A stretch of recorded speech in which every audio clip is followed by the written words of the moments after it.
la anterior clase sobre la decadencia y caída del Tahuantinsuyo. Decadencia y caída del Tahuantinsuyo. Ahora vamos a seguir con este tema, pero vamos a ir avanzando un poco más.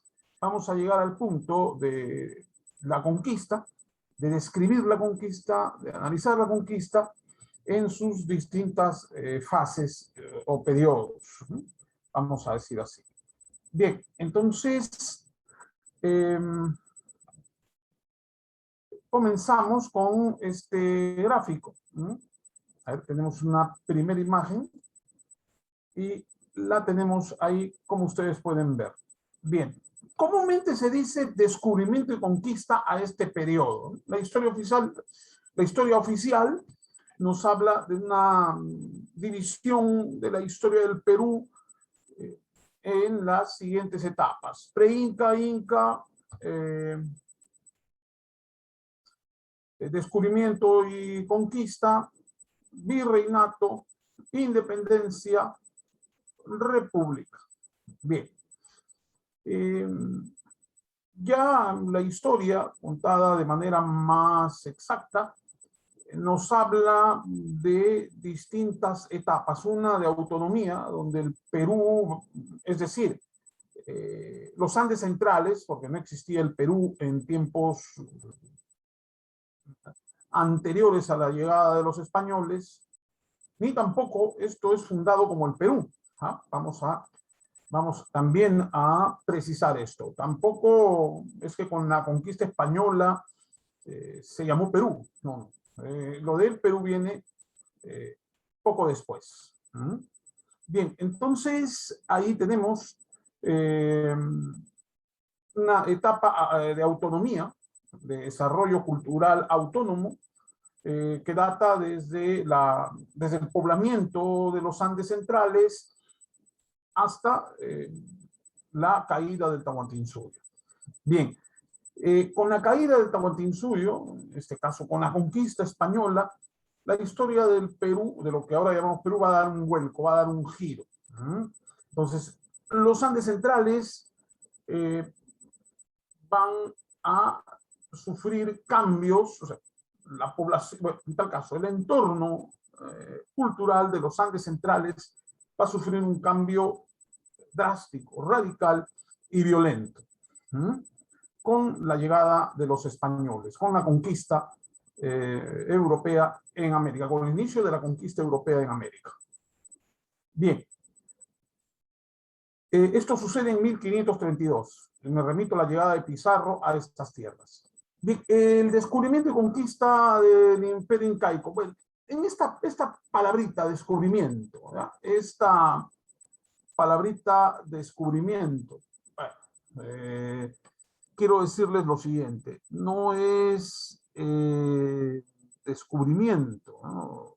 Porque ya existían poblaciones en los Andes centrales. Es descubrimiento para los europeos. Entonces, si es descubrimiento solo para una parte de la humanidad, esto ha conducido a la polémica, ¿no? Esto de descubrimiento ha conducido a la polémica. Bien. Conquista sí, porque hablamos que las conquistas son procesos violentos, ¿no? De imposición. Entonces eso sí fue. Bien. Vamos a ver estas fases. A ver, el descubrimiento, dice: el descubrimiento y conquista del Imperio Incaico es un gran acontecimiento en la historia del Perú, ya que significó una etapa importante en la historia de nuestro país. Los conquistadores fueron muchos españoles, fueron muchos los españoles que fracasaron en su intento, pero finalmente fue Francisco Pizarro y sus socios los que emprendieron la conquista del Imperio Inca. Bueno, vamos a decirlo así, quien buscó explorar el sur, no, es decir, porque los españoles venían desde el norte, quien decidió explorar hacia el sur aún más fue Núñez de Balboa. Pero Núñez de Balboa solo llega hasta las costas norteñas del Pacífico colombiano. También, bueno, pasa, ¿no? Cruza el Istmo de Panamá y llega las costas norteñas del Pacífico colombiano. ¿Y qué sucede?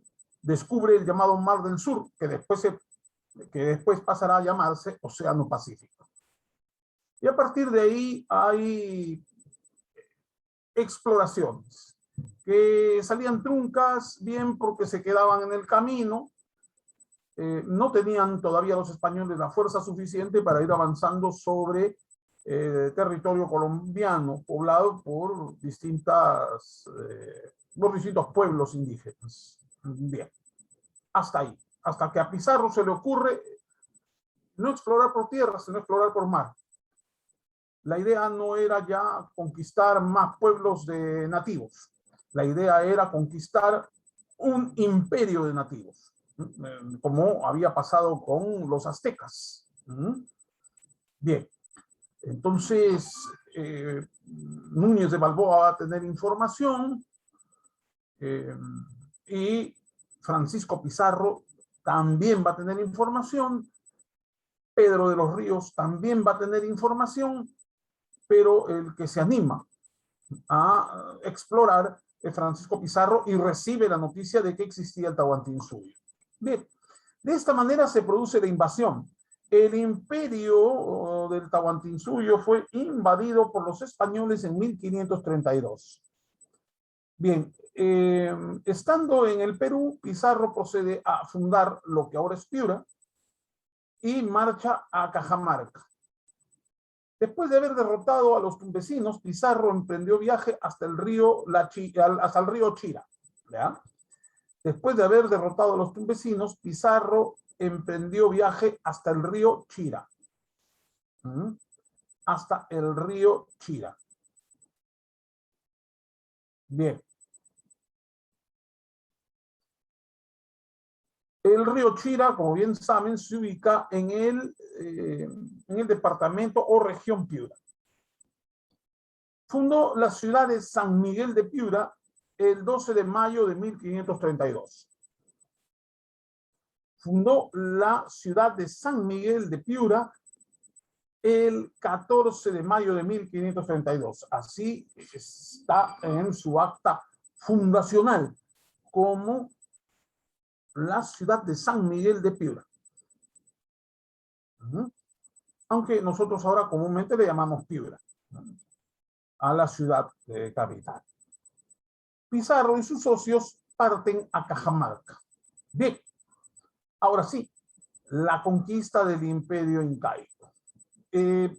Vamos a decir que Pizarro encuentra hostilidad con los pueblos tumbesinos, es apoyado por algunos tayanes, y como los tayanes eran un pueblo oprimido por los chimú, entonces, pero ya no eran los chimú, perdón, era un pueblo oprimido por los incas, ya no por los chimú, fue conquistado por los chimú. Luego de la conquista chimú viene la incaica y ya se pueden imaginar que en el transcurso de este viaje hay pueblos como los tayanes en Piura que van a darle todo tipo de información y de apoyo a Francisco Pizarro. Bien. Entonces, de esta manera, Pizarro va hacia el río Chira, Piura, y va camino a Lambayeque, y de Lambayeque parte a Cajamarca. Bien, ya en el proceso de conquista, Atahualpa llega a la plaza de Cajamarca el 16 de noviembre de 1532. ¿Ya? 16 de noviembre de 1532. Se presenta el padre Valverde y le entrega la Biblia, y Atahualpa, al no entender el idioma castellano, la arroja. Bien, ¿qué es lo que comúnmente decían los españoles enseñando la Biblia? Bien, había un acta de requerimiento, así le llamaban los españoles. En esta acta de requerimiento, los españoles señalaban que al lugar donde habían llegado primaba desde ahora la autoridad de su majestad, el rey de España. Por lo tanto, advertidos están, y si no ofrecen ningún tipo de resistencia, pues no pasará nada. siempre que acepten la autoridad del rey de España.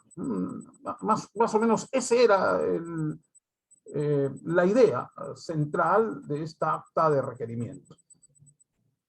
Bien. Siempre acompañados de la Biblia, porque España, bueno, la corona española era, bueno, los reyes eran católicos y tenían una alianza con la Iglesia Católica en este proceso de conquista.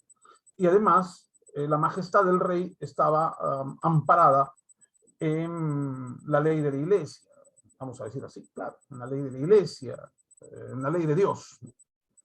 Bien, ¿qué pasa con Atahualpa? Atahualpa no leía, por lo menos no leía el alfabeto occidental, el alfabeto que usan a nivel universal, sobre todo el alfabeto, vamos a decir, el alfabeto griego, que después pasa a ser el alfabeto latino y después pasa a ser el alfabeto occidental, y con el que se escribe en idiomas como entre ellos el español o castellano. Bien, entonces eso no conocía Atahualpa. Entonces Atahualpa le busca un sentido a ello, no lo encuentra, se siente ofendido y bota la Biblia. Eso los españoles lo van a considerar un acto de provocación. Para los españoles, o por lo menos lo van a entender como un acto de provocación. Bien, de pronto se escucharon disparos, salieron de su escondite los españoles, porque la idea era capturar al Inca, aprovechando de que no se encontraba con su guardia, sino que se encontraba prácticamente vacacionando, vamos a decir así, en parte, y otra que, bueno, los incas tenían cierto misticismo, vamos a decir así, y era un lugar de reposo del Inca, ¿no? Bien, entonces, ahí va. Los incas encontraron prácticamente, los españoles encontraron prácticamente desguarnecido al Inca Atahualpa y planificaron su captura. Quienes acompañaban en su mayoría a Atahualpa en esta ocasión no eran militares, sino eran religiosos y yanaconas, es decir, sirvientes. De esta manera el Inca fue tomado prisionero y ofreció a Pizarro llenarle 2 cuartos de plata y 1 de oro hasta la altura de su mano. En Cajamarca está el cuarto de rescate y la línea está bien alta, pareciera que Atahualpa midiera como 2 metros. Bien, quiero decirles que esa línea es ficticia. No, se ha puesto ahí como una cuestión simbólica, pero ahí, esa no es la línea original. No es la línea original. Aunque cabe señalar que el Inca Atahualpa era alto para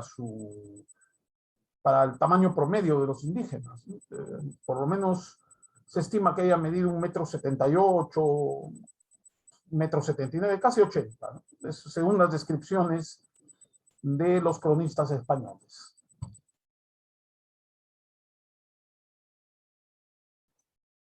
Acá tenemos los viajes de Pizarro, ya vamos a entrar en detalle con lo que va a ser el primer, segundo y tercer viaje de Pizarro. Los socios de la conquista, ya sabemos, Francisco Pizarro, Diego de Almagro, Hernando de Luque. Francisco Pizarro, el que encabeza la labor de conquista.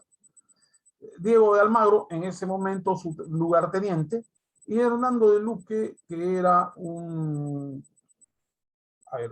sacerdote, ¿no? Era un sacerdote, Hernando de Luque. Era el representante de la Iglesia Católica que tenía que llegar a un territorio que iba a ser conquistado por los españoles y por ende iba a ser convertido al catolicismo. Bien, entonces hasta ahí tenemos una idea de lo que fue el proceso de conquista del Perú o del Tahuantinsuyo, también podemos decir. Bien, ahora sí vamos a, en una línea de tiempo, a detallar esto.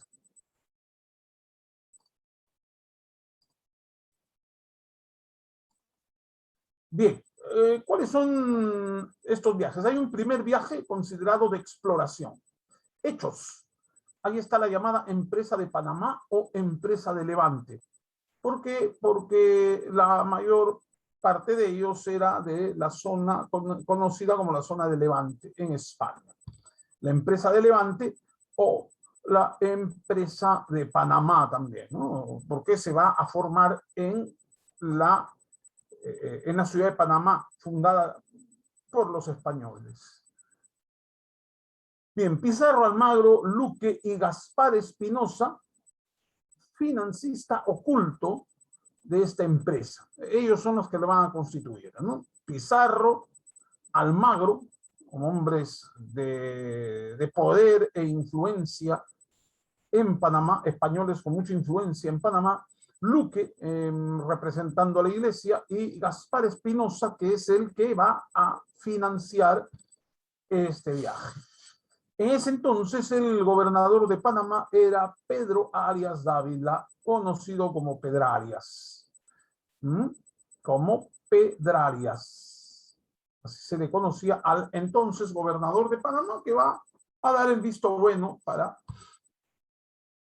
que se produzca este llamado viaje de exploración. Por si acaso, siempre las autoridades españolas tuvieron conocimiento de esto. Y en primer momento estuvieron de acuerdo, en otro momento en desacuerdo, y cuando Pizarro logra, vamos a decir, logra la hazaña, ya recibe todo el apoyo por parte de los españoles.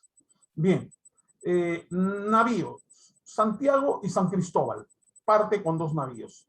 ¿Y cuáles son sus... ¿cuál es su ruta? Vamos a describir su ruta. Llegan primero a Puerto Piñas, llegan a Puerto de Hambre, llegan a Puerto Quemado, se llamaba así porque lo quemaron en represalia, porque aquí Almagro va a perder un ojo, y llegaron hasta la desembocadura del río San Juan, en Colombia. Todos estos, Puerto Piñas, Puerto de Hambre, Puerto Quemado, eran lugares que ya habían tomado los españoles. Lo que pasa es que estaban en constante batalla con 2 indígenas de la zona. Y llegan hasta la desembocadura del río San Juan en Colombia. Esto en Colombia para el lado del Pacífico, porque es el único país cuyo territorio es bañado por los 2 océanos, por el Atlántico y por el Pacífico. Bien, y ahí tenemos. Consecuencias, Almagro pierde un ojo, y además el primer viaje de exploración va a ser un fracaso. No logran su objetivo, que es conocer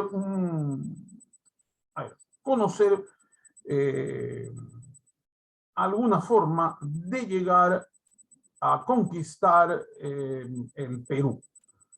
¿Ya? Bien.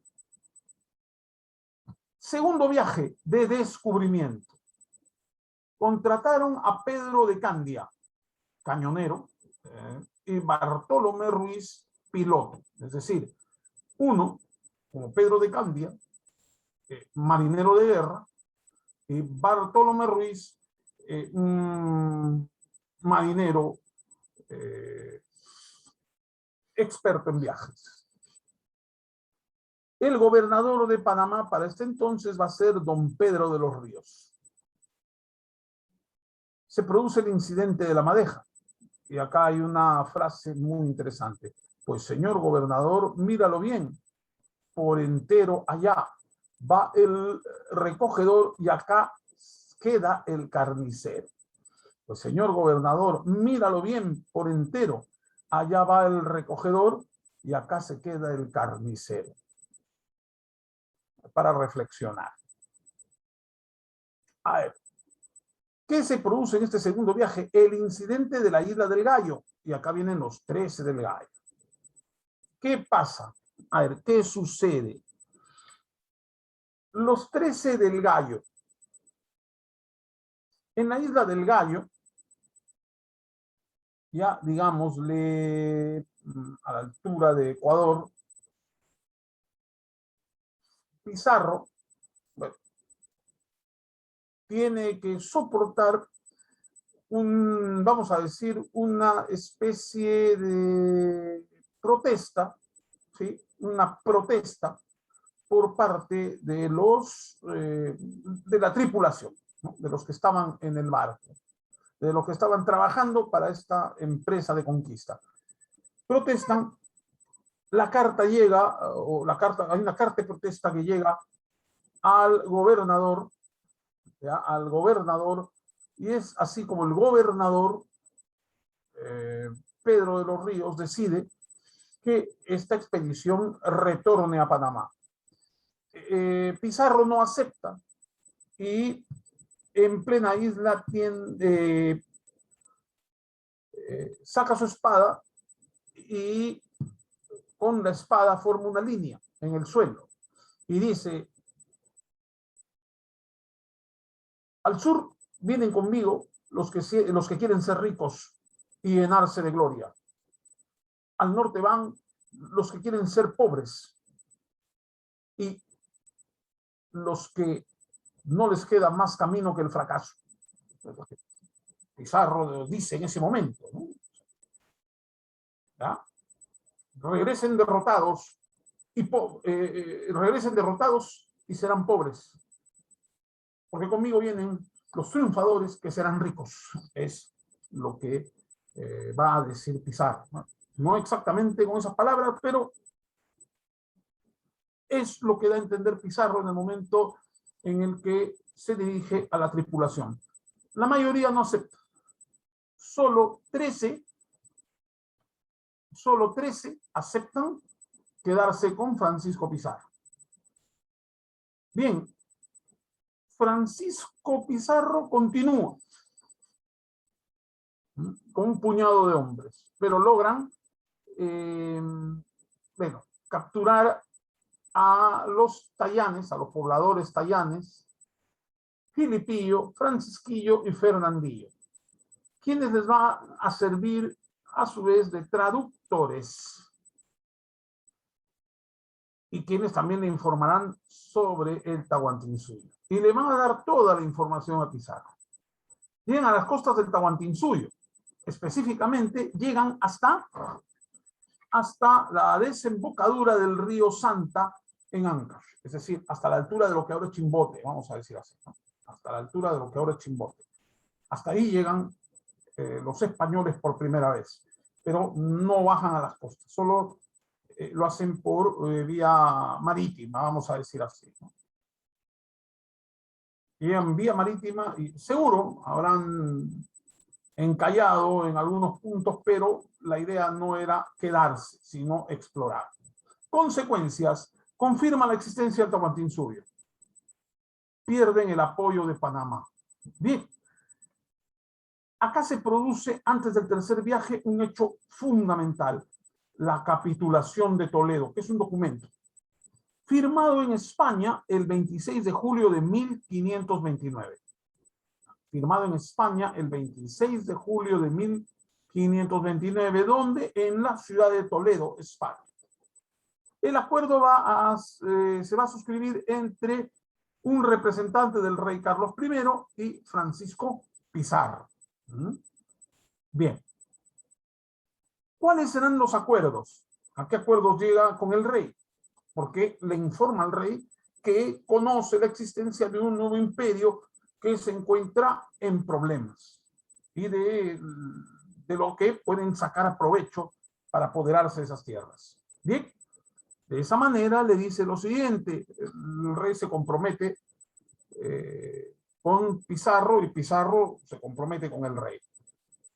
20%, el llamado quinto real, de las riquezas para la corona. El 20% del oro que consiga Pizarro va a ser para la corona. Ahora me dirán, ¿por qué no la que está mandando a conquistar? La empresa de Panamá va a ser una empresa privada, solo que necesitan la autorización de la corona.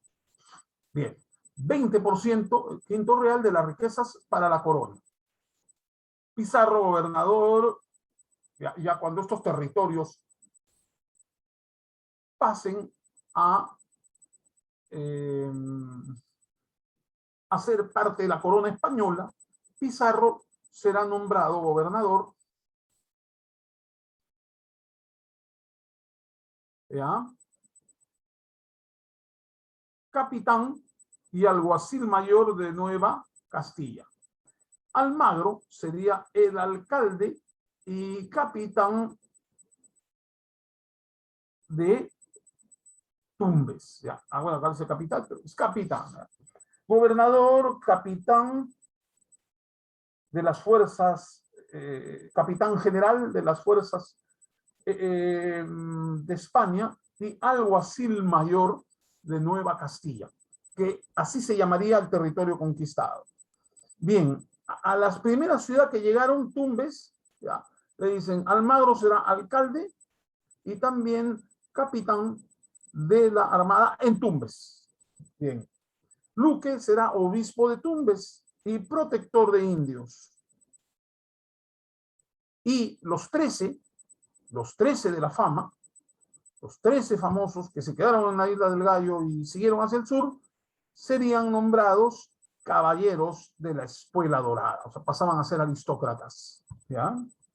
Bien, serían nombrados hidalgos, caballeros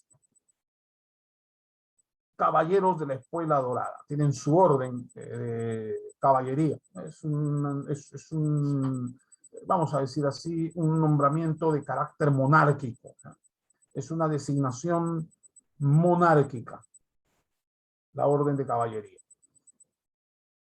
Otorgan la autorización para la invasión del Tahuantinsuyo. Ya prácticamente con otros acuerdos se están autorizando la invasión del Tahuantinsuyo. Mayores privilegios a Pizarro. Pizarro va a tener mayores privilegios. Y la intervención de la corona española en la invasión. O sea, esos territorios van a ser para la corona española y los primeros tesoros que se encuentren o los tesoros encontrados en el mismo proceso de invasión pasarían a ser de Francisco Pizarro, pero eso sí, o de los conquistadores, pero los conquistadores tendrán que dar el 20% de lo obtenido a la corona, porque se trata de una empresa privada. Digo, solo en el momento de conquista, porque de ahí en adelante pasaría a estar a disposición de este territorio del Reino de España. El tercer viaje, luego de la capitulación de Toledo, el viaje de invasión, llamado también de conquista. Piura, primera ciudad española en el Perú. Francisco Pizarro también recibe la autorización para fundar ciudades. Recibe la ayuda de los cañaris, los cañar de Ecuador, de Tayanes en Piura y de los chachapoyas en Amazonas. Estos ayudan a Pizarro. Cajamarca, captura y asesinato del Inca Atahualpa, que ya lo hemos visto. Jauja, acá está de más, pero simplemente es Jauja, ¿ya? Jauja. Primera capital del Perú, muerte de Toparpa. Su nombre real era Tupacualpa. Toparpa significaba Inca títere, ¿ya? Inca títere.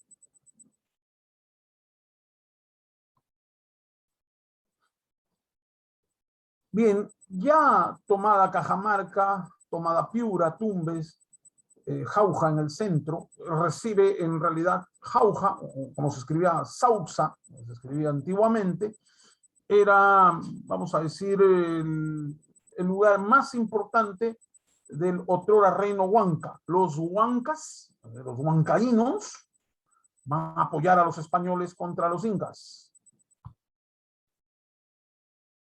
Mientras tanto, cuando ya llega al Cusco, cuando Pizarro llega al Cusco, nombra a Manco Inca como soberano del Tahuantinsuyo. Va a Lima, y Lima será la segunda y definitiva capital del Perú, a la que le llaman Ciudad de los Reyes. Entonces, cabe señalar esto.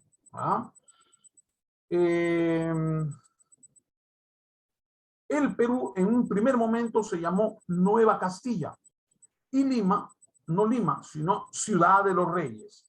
De ahí va a haber cambios, luego veremos.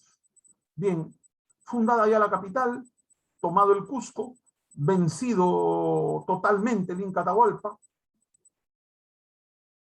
y con el apoyo de otros pueblos indígenas del Perú, prácticamente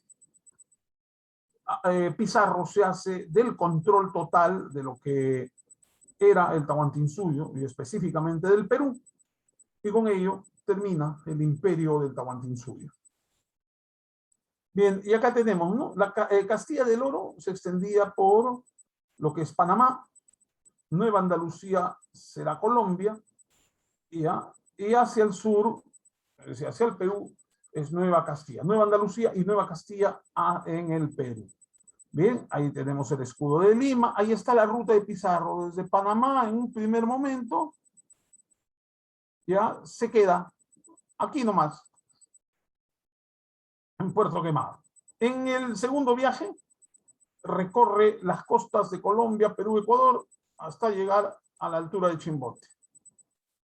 En el tercer viaje, llega hasta la isla de Puná, y desde la isla de Puná llega a Tumbes, ¿ya? En el Perú, en el tercer viaje, ¿ya? Luego, el resto del viaje va a ser por tierra, ¿ya? Muy bien. Creo que me han comprendido.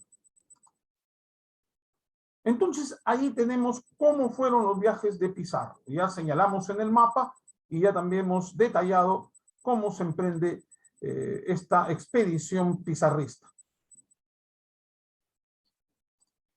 ¿Ve? Ahora vamos a ver una línea de tiempo.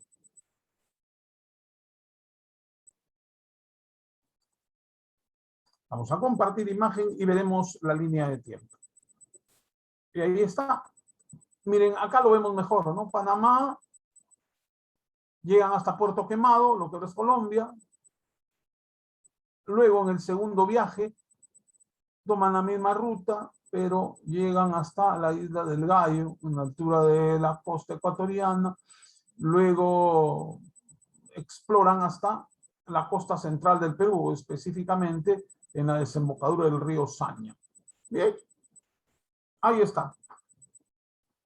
Ya tienen ustedes el segundo viaje. Y el tercer viaje, llegan hasta Tumbes, a San Mateo, pasan por la isla de Puna, San Mateo, llegan a Tumbes, y desde Tumbes emprenden el viaje hacia Cajamarca para luego llegar al Cusco. Y en Lima fundan la capital. Bien, ahora sí, 1532, Pizarro conquista el Tahuantinsuyo, fundación de San Miguel de Tangarará por los españoles, actual Piura. 1532, encuentro en Cajamarca entre Atahualpa y Pizarro. Un año después, ejecutan, es decir, al año siguiente, no un año después, sino al año siguiente. ¿Qué quiero decir con esto? Que no transcurrió un año, transcurrió algo así de unos meses, ¿no? Apenas, porque ellos llegan en noviembre de 1532, en enero prácticamente, a principios del 33, deciden la ejecución del Inca Atahualpa. ¿A quién se le da el siguiente veredicto? Atahualpa se le acusa de fratricida por haber matado a su hermano, se le acusa de polígamo, de hereje por sus creencias muy distintas a las cristianas, y por sublevación, por no aceptar la autoridad de España, en este caso del rey de España. ¿Ve? Bajo estos cargos, Atahualpa es ejecutado, pero se le da una sentencia, se le da la opción para que elija su sentencia. Como Atahualpa se le considera hereje, al considerarse el hereje, se le tenía que quemar vivo. Y los españoles le dijeron, ¿no quieres que te quememos vivo? Pues bautízate. Y como el pueblo de Atahualpa creía que Atahualpa era inmortal, que solo un muerto pasaría a otro plano de la realidad, entonces Atahualpa entra en un conflicto también, ¿no? Que digan que mis súbditos me vean como un simple mortal, También lo piensa Atahualpa y Atahualpa finalmente acepta la pena del garrote en lugar de ser quemado vivo, de arder en la hoguera. La pena del garrote era más suave porque era por ahorcamiento, ¿no? Por asfixia. Bien, se le da la pena del garrote a Atahualpa.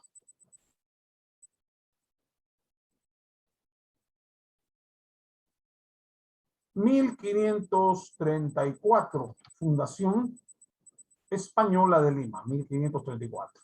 1541, Pizarro es asesinado. ¿Por qué razón? Bueno,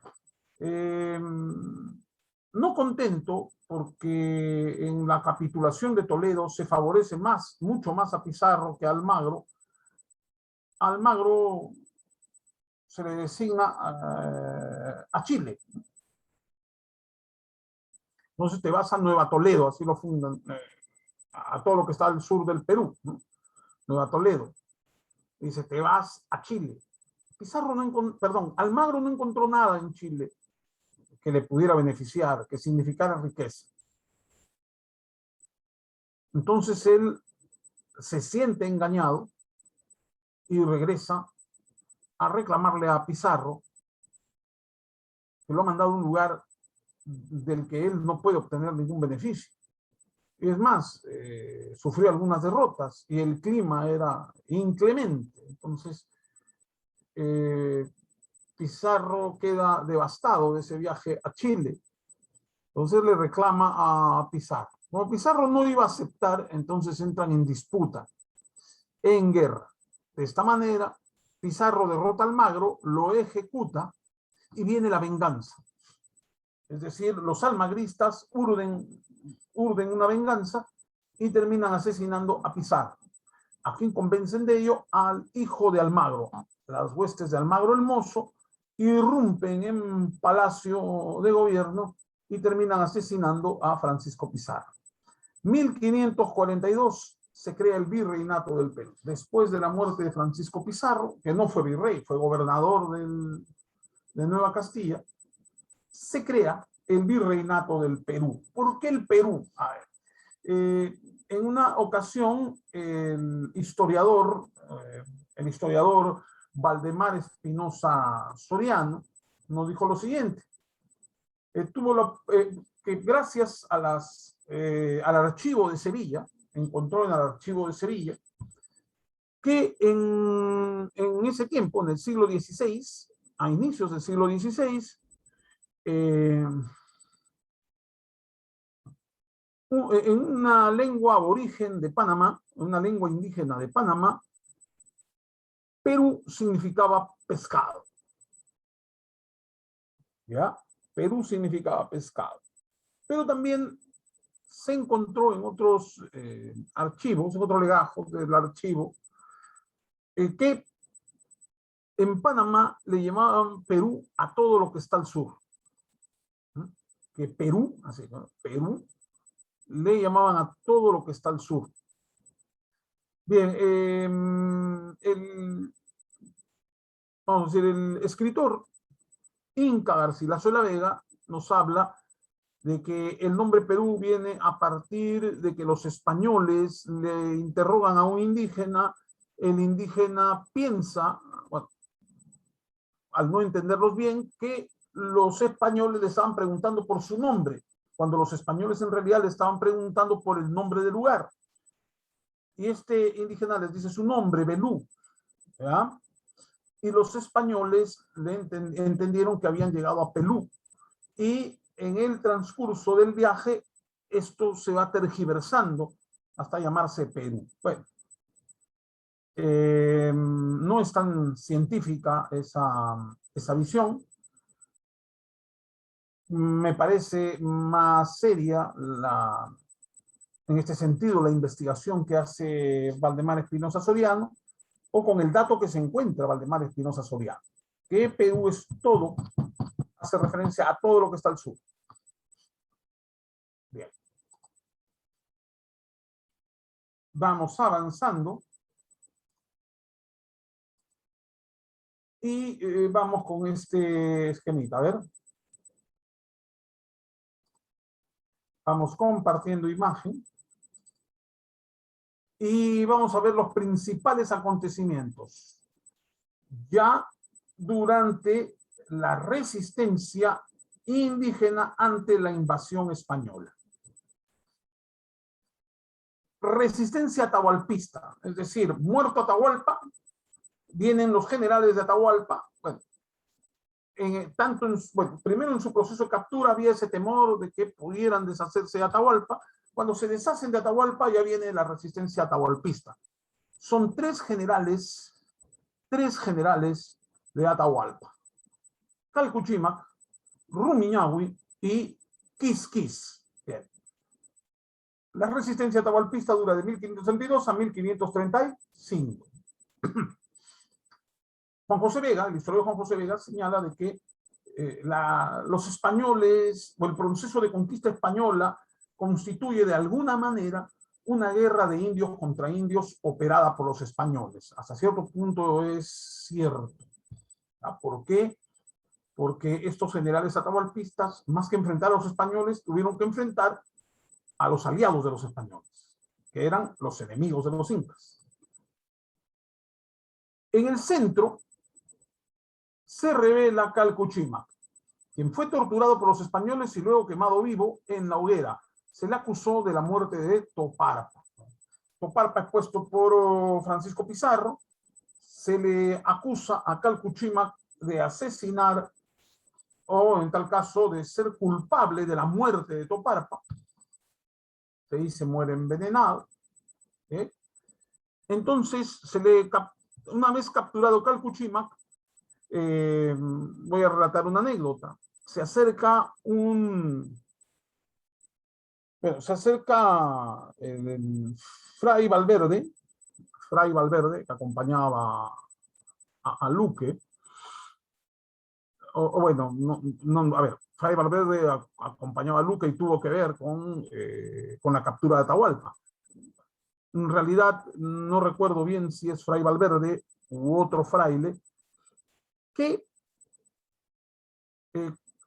cuando va a ser ejecutado Calcuchimac le dicen: si te bautizas, Calcuchimac, si te bautizas, y ahí están con un traductor, le dice: si te bautizas y aceptas a Dios y le enseñan la Biblia, si aceptas a Dios, te bautizas en este momento, no te quemamos vivo, mueres ahorcado, mueres por la pena del garrote, como Atahualpa.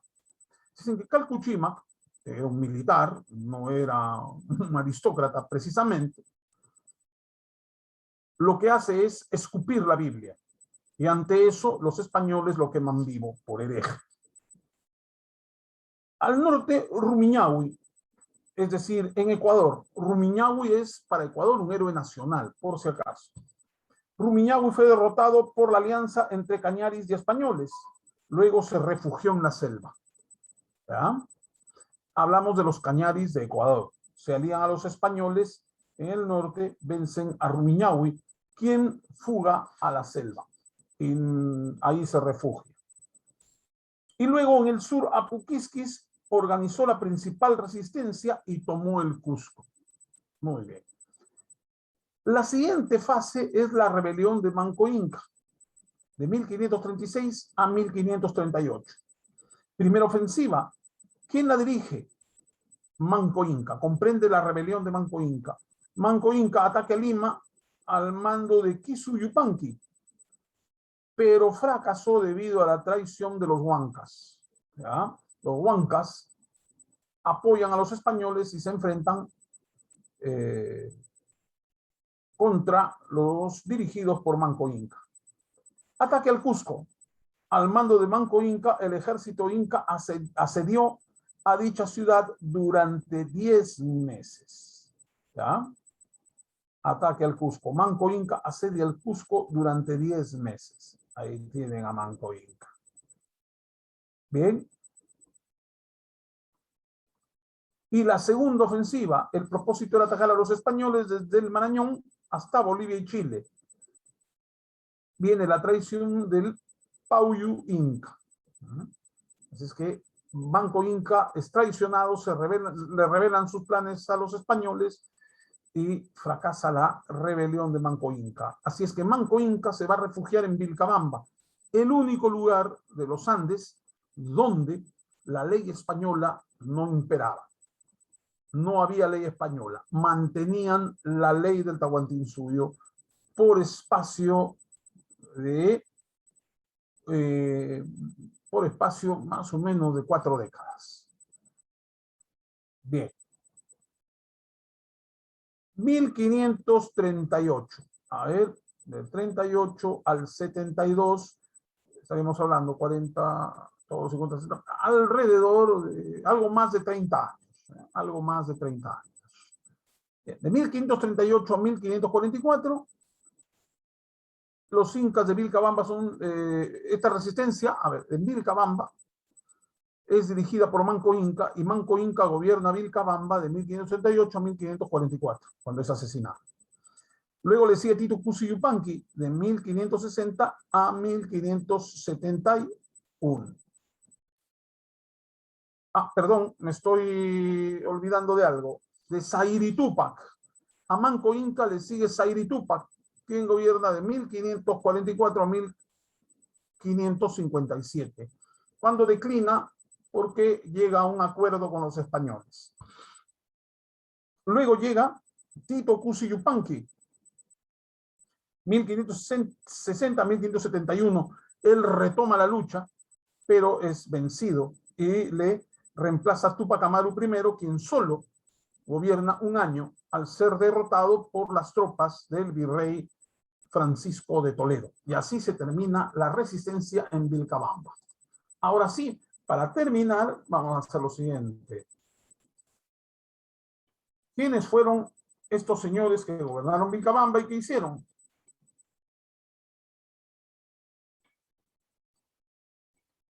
Vamos a compartir imagen. Ahí tienen, así como la anterior que compartimos, acá tienen. Los incas de Vilcabamba, de 1538 a 1572 gobernaron Vilcabamba 4 incas. Manco Inca, del que ya hablamos, y sus hijos, Sayri y Túpac. En 1557, pacto con el virrey Hurtado de Mendoza. Reconoció al rey Felipe II y a cambio de territorios en Yucay. Muere en 1560. Tito Cusi Yupanqui, en 1565, llegó a un acuerdo con el oidor Juan Matienzo Paz de Acobamba, mediante el cual permite el ingreso de los misioneros. Se le llama el Inca cronista. Y luego, Túpac Amaru I. Felipe Túpac Amaru I continuó la resistencia y es asesinado por el virrey Toledo. Sucede que a pesar de todo, los españoles terminaron pactando con Sayri Túpac, con Tito Cusi, y podían también pactar con Túpac Amaru I, jovencísimo, muy joven, bastante joven Túpac Amaru I. Bueno, fue polémico esto porque esto usó el rey Felipe II. El rey Felipe II va a usar esto de la ejecución de Túpac Amaru I a orden del virrey Toledo para destituir a Toledo, diciéndole: te mandé para que representaras un rey y en lugar de ello mataste un rey. ¿Ya? Refiriéndose a lo que pasó con Túpac Amaru I. Este no es un movimiento liberador en realidad, es decir, ese es un movimiento de resistencia, no es un movimiento revolucionario, es un movimiento restaurador. ¿Ah? El movimiento de los incas de Vilcabamba, como lo señala Pablo Macera, el historiador Pablo Macera, no es un movimiento revolucionario, es un movimiento de resistencia, es un movimiento restaurador. Revolucionario sí fue el de Túpac Amaru II. ¿Ya? José Gabriel Condorcanqui se atribuye el nombre de Túpac Amaru II en homenaje al último inca de Vilcabamba, porque él decía tener esos orígenes. Muy bien, chicos, eso es todo. ¿Alguna pregunta? Gracias, profesor. Gracias, chicos.